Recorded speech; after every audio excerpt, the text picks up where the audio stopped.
भाइयों हाय हाय रिपोर्टर चुप रहो यार बैठो सब रिपोर्टर आया अरे बैठो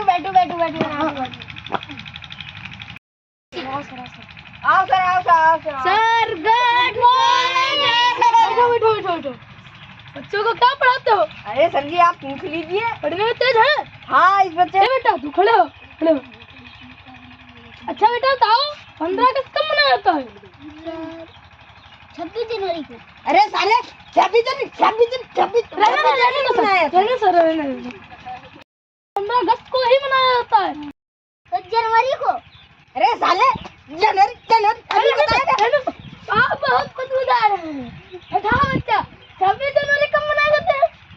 सर 26 जनवरी 15 अगस्त को। वाह